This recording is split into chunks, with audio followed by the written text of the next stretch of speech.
موت نافرمانی کی حال میں کہیں نہ آ جائے تمہیں. وہ کوئی ضمانت تمہارے پاس نہیں ہے کہ تم کسی گناہ کا ارتکاب کر بھی چکو گے, پھر تمہیں توبہ کا وقت بھی مل جائے گا, پھر موت آئے گی, اس سے پہلے موت نہیں آ سکتی. کیا معلوم عین اس گناہ کے ارتکاب کے دوران موت آ جائے. وہ موت کیسی ہوگی؟ شاید آپ کے علم میں ہو, لکھنؤ کے ایک بہت بڑے شاعر تھے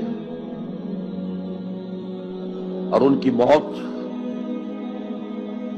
بہت ہی مکروہ حالات میں واقع. رات کو 2-3 بجے, جس کو آپ انگریزی میں کہتے ہیں in the small hours of the morning, شراب خانے سے نکلے, نشے میں دھت, چکر آیا, گرے, اور ساتھ ہی بدرو جا رہی تھی گندی نالی, اس میں گر گئے, وہاں سے لاش برآمد. کیسی موت ہے یہ؟ نافرمانی کی حالت میں موت آئی ہے, شراب کے نشے کی حالت میں موت آئی ہے. اور کیا یہ ممکن نہیں ہے کہ کوئی شخص بدکاری کا ارتکاب کر رہا اور عین اسی فعل کے دوران موت آ جائے؟ اچھا, اب اگر آپ نے طے کر دیا نہیں مروں گا مگر حالت فرما برداری میں, اس کی ایک ہی شکل ہے, کوئی لمحہ بھی نافرمانی میں بسر نہ ہو, مبادا اسی لمحے موت آ جائے.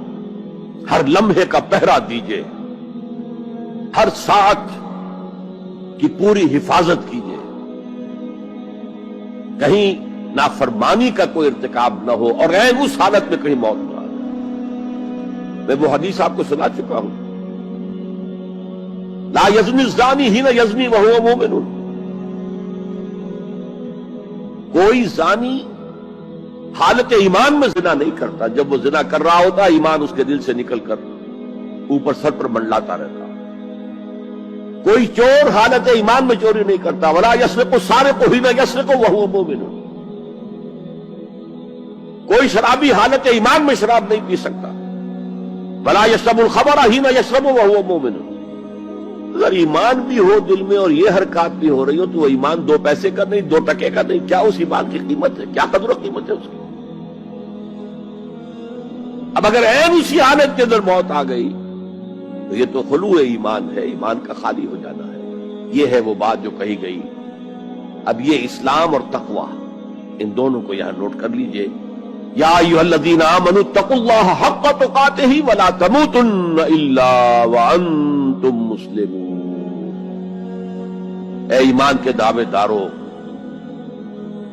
اللہ کا تقوی اختیار کرو جتنا کہ اس کے تقوی کا حق ہے, اور دیکھنا موت نہ آنے پائے مگر فرما برداری کی حالت.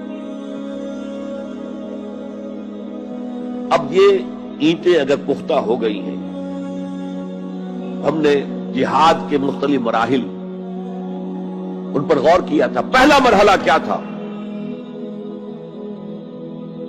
نفس امارہ کے خلاف جہاد, شیطان اور اس کی ذریت سلبی و مانوی کے خلاف جہاد, بگڑے ہوئے معاشرے کے جو پریشرز ہیں ان کے خلاف جہاد.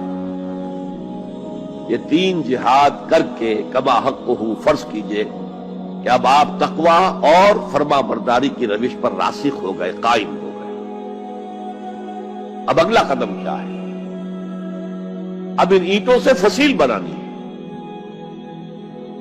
اینٹیں تو مضبوط ہو گئی, پوری طرح پک گئی, پختہ ہو گئی. وہ جو اقبال کہتا ہے کہ خام ہے جب تک تو ہے مٹی کا ایک انبار تو, اور پختہ ہو جائے تو ہے شمشیر بے زنہار تو. اور جس سے اکبر الہآبادی نے بھی کہا ہے, اس سے بھی بہتر انداز میں کہا ہے, تو خاک میں مل اور آگ میں جل, جب خشت بنے تب کام چلے. ان خام دلوں کے عنصر پر بنیاد نہ رکھ, تعمیر نہ کر. اگر ساحل سمندر سے ریت لے کے گولا بنا لیں, وہ نم تو ہوتی ہے ریت, گولا بن جائے گا, پھر اسے شیشے پر بھی ماریں گے, شیشہ کھڑا رہے گا, ریت بکھر جائے گی. اسی گولے کو ذرا بھٹی میں ڈال کے پکا لو, روڑا بنا لو, تو خاک میں مل اور آگ میں جل, جب خشت بنے, جب اینٹ بنو گے تب کام چلے. اب اگر اسے مارو گے تو کوئی نتیجہ تو برآمد ہوگا کہ نہیں. دین کی بات پھیلانا صدقہ جاریہ ہے. ثواب کی نیت سے ویڈیو کو شیئر ضرور کیجیے. جزاک اللہ.